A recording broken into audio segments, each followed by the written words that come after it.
Hello guys and welcome back to my channel. Today I want to make another Reaper video, but this time it will be more in depth than the usual build videos. So for this video you will need to already have some knowledge about the Reaper as a class and as a DPS and as a strip on War vs World. If you don't have already this knowledge, you can check out my latest video about the Reaper, which was like 2 months ago, I think, maybe even more recent. Here I will show you 5 tips on maximizing your damage and your utilities and your strips in a fight as a Reaper. This is the build I am referring to in this video. Please, if you don't play this build, consider that what I say in this video might not be true for your build, and also I would recommend you to play this build because it's the meta, except maybe one trait here, and I will explain it just in a moment. The first tip is using your Death Shroud skills properly. Most of the time what I see is people entering Shroud, pressing their skill 4, hitting everyone with the spin to win, which is very huge, very strong, very AoE. You can also move during it, is OP. And then they just leave the Shroud and they are stuck on Axe. They use the skill 3, maybe the skill 2, skill 5, and then they swap to Greatsword. They press the skill 4 and the skill 5, and then unless you are super melee, you have nothing to do until the next Shroud is up again. So how can we fix this? With this build, Reaper's Onslaught, which is the trait, grants us 1 second recharge reduction whenever we hit with the third chain of the auto attack while in Reaper Shroud to every Reaper Shroud skill, meaning that if we have cooldown on the skill 4, you can auto attack, and for each enemy struck by the last hit, you will get 1 second of recharge on your skills. So it means that if your final hit will hit 3 enemies, you will get 3 seconds cooldown reduction on every Shroud skill. As you can see, Reaper Shroud skills are the 2 first hits will hit 3 enemies, the last hit will hit 5 enemies, and also the last hit will give you life force for every target struck. And also the third change, which is Life Rip, will reduce the recharge of every skill by 1 second, as I already said. And this is 1 second per target hit, meaning that each final strike of the Reaper Shroud auto attack chain can reduce your other Shroud skills by 5 seconds maximum. 1 target is 1 second, 2 targets 2 seconds, and so on to a maximum of 5. So let's get into it. So instead of just entering Shroud and using your skill 4 and then leaving Shroud, let's waste the skill 4 so we see the cooldown reduction. Focus on auto-attacking, which also the auto-attacks do a lot of damage, and also they are kinda around you. As you can see, it's not only in front, and you will reduce the Soul Spiral cooldown by a lot. I have also a video example and I will show you right now. This is the example I was talking about. Keep in mind that your auto attacks in Shroud deals a huge portion of your damage. Maybe they are not your best skill. Most of the time the best skill is your Soul Spiral, which is your skill 4, but all the other damage is done basically by your auto attacks. So don't ever underestimate them. They are really huge to sustain against while in a melee fight. So let's get into it. Let's press it. I enter Shroud, I immediately press my skill 3 to get some stability and also damage reduction. That is a very important skill. Then skill 4, you see I hit everyone, very nice. Auto attacks here would not be appropriate because I was moving a lot and the enemies were on the side and I was not facing them. The good thing about the skill 4 is that you can move however you want and the spin will just kill everyone around you, you don't need to face anywhere. Then at this point I have my skill 3 almost running out, so I press it again to fear the enemies. It is an additional CC you can apply to the enemies. And then I am in front of these enemies. Some of them are downies, they are the perfect targets to recharge your skill 4 because you are sure you will hit them. So I start auto-attacking a lot. You see that the cooldown reduction is huge here on the skill 4. I have it ready again now and I can press it again to clip down the enemies. Then you can exit Shroud and you do all the other skills. But let's see it again. You see how much faster you recharge your skill 4. Always auto attack, guys. You see each third chain I get like 3 or 4 seconds cooldown reduction. I can spam my skill 4. This is a very huge tip to know about. The second tip is nothing can save you. you should use this very properly because it grants you 10 stacks of unblockable hits and also additional 1 stack per target hit by this skill, and it is also unblockable and it will remove 2 boons from enemies. And so why do I want to put attention on this? Because many times people just press their wells, then they go nothing can save you. You see the wells which are already unblockable, they will eat up your unblockable stacks from nothing can save you. So this is a waste. I mean, the skills will still damage, remove boons and whatever, but you are not maximizing your utilities as a Reaper. So what you should do is giving priority to your Shield to the Bone or Unholy Fist if you need boon corruption and a lot of damage, because this deals a lot of damage, but most of the times it gets blocked by Aegis and so on. Otherwise, you can also give priority to your Soul is Mine, which is also a big AoE life force generating skill. So if you press nothing can save you and then your Soul is Mine, you are sure you will hit 5 enemies and you will get a lot of life force. Otherwise, you could also give your priority to your Grasping Darkness if you are sure the enemies has no stability. So you do this, your pull now is unblockable and you can pull the enemies to you, and if you manage to do a big distance pull like this, the enemy is dead. So what I'm telling you is don't press nothing can save you and then go wells, or vice versa, wells and then nothing can save you, because the wells will linger on the ground for 5 seconds or 6 seconds, and so you will waste a lot of your stacks, if not all of them. And so what you should do is using your wells, which are one of your top priorities as a Reaper, and then while the wells are going on, you can press every other skill to do damage, you can go Shroud and so on.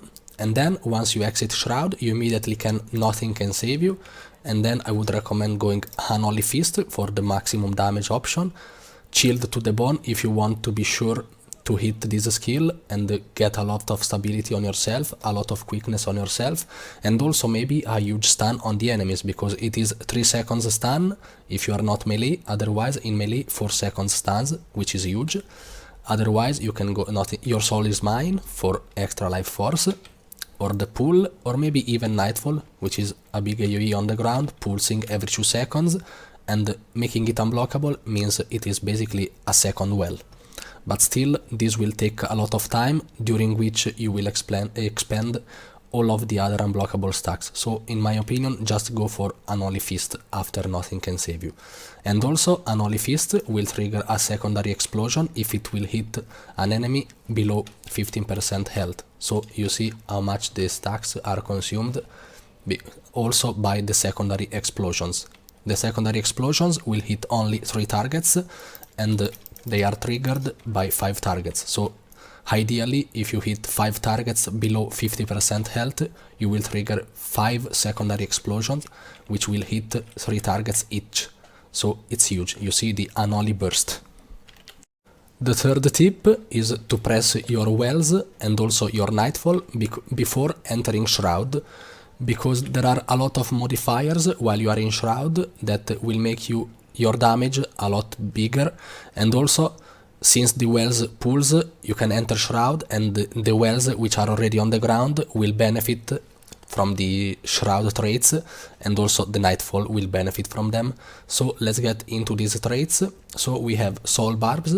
Whenever we enter Shroud, we get 10% damage increase for 10 seconds.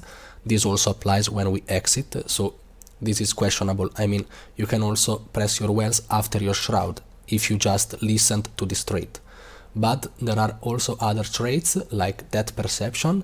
This will grant us 15% critical damage increase while we are in Shroud, which is huge, so just this would be worth to save your wells and your Nightfall for the Shroud. Then we also have this other trait here, which grants us 300 ferocity while we are in Shroud, which is a lot. It should be like 20% more damage increase from the critical damage, and we only do critical damage because we have a critical cap of 100 and we reach it. So meaning that if you press your wells and then your Nightfall and you immediately go Shroud, you should be getting 10% damage increase from soul barbs, 15% damage increase from this one, the death perception, and then we also get Reaper's Onslaught, which is additional 300 ferocity, which is like 20%, so it's like 10, 15, 25, and then 20 more, so it's like 40 or 45% damage increase while you are in Shroud. So what you are supposed to do is you should be casting your Nightfall first, because it will pulse every 2 seconds. So while you will cast your Wells, you will just lose a pulse. If you go Wells first, you will lose many Wells ticks, like 2 ticks instead of 1, while you cast the Nightfall. So Nightfall, Wells, immediately Shroud. You see how much damage they deal compared to where you are not in Shroud. And so this is the third tip, very important to do. Keep in mind that sometimes the commander will call for Wells and your Shroud will be on cooldown. If that happens, just use your Wells, because the commander is counting on them to corrupt the enemies and to break them, to deal damage to them, because they are very strong. The damage is not insane, but still they are big AoEs, and they also are unblockable, most importantly. Another mistake I see from Reapers and also from Scourges, because the Scourges now can play Great Sword 2, is using your Nightfall at the end of your double dodge. Most of the time, engaging fights in War vs Sword means that you will double dodge to the enemies, and the enemies will double dodge to you, and you swap position and cross, so you are sure to maybe evade all the bombs from the enemies, and then once you are on their position, you start casting against them on the opposite position. Most of the time I see Reapers, or Scourges double dodging and pressing their Nightfall here, but the enemies at this point are not here anymore, they are on the opposite side. So what I would recommend to do is using it like I do in this video. For example, you see the enemies are coming, I'm pressing my Wells and also my Nightfall before entering Shroud, as I already mentioned. So you see Wells are cast on them, then I cast my Nightfall. I know the enemies are a bit far still, but if I double dodge, I will not have any use for Nightfall, and also the Nightfall takes 2 seconds per pulse, so the enemies have all the time to get to it and get hit by it. So let's see how it goes. I pressed my Nightfall, the enemies are swapping positions, and my Nightfall is like here and is working, it's effective, is corrupting the enemies, you see. So you should place it like this before entering the double dodge mode, or before actually engaging the fight, as I will show you in this other video. This is a more aggressive usage of the Nightfall, and also you should only use this if you are sure you will not die. So instead of double dodging to enemies, you just get close to them without dodging, so you save dodge for after. Then you are close to the enemies, you press your Nightfall skill, and then you double dodge to save yourself, because you are in a very bad spot. Like here, I'm using my Wells, the enemies are not ready to phase us, so it would be a waste to double dodge to go into them and then using my Nightfall. I'd prefer right now, since the enemies are not attacking, to just move to them and press my Nightfall manually. You see, I'm here, I didn't waste my dodge, I tried to pull with the skill 5, then I am just on the enemies. I could take a lot of damage in a second, but the enemies were not ready here, I couldn't see many big AoEs on the ground, so Nightfall, and then I move away, I immediately enter Shroud, so I have a second life, which saves me. You see how much health I lost there, just to cast that Nightfall, but it was worth it, because now the Nightfall will hit every enemy, and I am alive, I have a lot of barrier, I have a lot of life force, and I can hit the enemies. You see the cooldown reduction from the tip number 1 here on the skill 4, and then this Shroud ends, and I immediately cast every other spell I have, and the fight is over at this point. This is the 5th tip, the last one, but not the least, is if you use Spiteful Spirit instead of Close to Death. So if you run Close to Death, which I use, it's very huge to deal more damage, but you are required to put your enemy to below 50% health. So maybe sometimes if you need more strips, you should go Spiteful Spirit. They are both very strong. I just will say maybe 51, close to that, 49 Spiteful Spirit. That's how I value this trait. It really is a very good trait for boon removal, because the Shroud enter as like 10 seconds cooldown, and it means that you will have 1 boon removal on 5 enemies every 10 seconds, and also if the enemies are below 50% health, you will remove 2 of their boons, which is huge.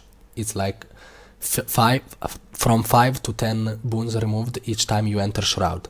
So what I see many times is people running Spiteful Spirit and then entering Shroud before entering the melee situation, so the Spiteful Spirit will not trigger. So if you are running close to death, you can enter Shroud whenever you want. Just keep in mind your Wells timing and also your Nightfall timing. But if you are running close to death, Spiteful Spirit, if you are running Spiteful Spirit, you need to enter Shroud while you are in melee, so it will trigger. You see, this hit will trigger and you will do damage to enemies and remove 1 boons from them and 2 boons if they are below 50% health. So this is a big error, which is not like the biggest error on this class, but still you are wasting a trait. If you don't enter Shroud while you are in melee and you run this trait, just run close to death, because then you are sure you have a damage modifier, which is passive. You don't need to do anything to have this. It's not an active component of this build. If you run Spiteful Spirit, please consider then maybe you should have skill 4 Wells, then you might double dodge, enter Shroud while you are in dodge, so you are safe, and so the Spiteful Spirit will trigger and deal damage to the enemies and corrupt them.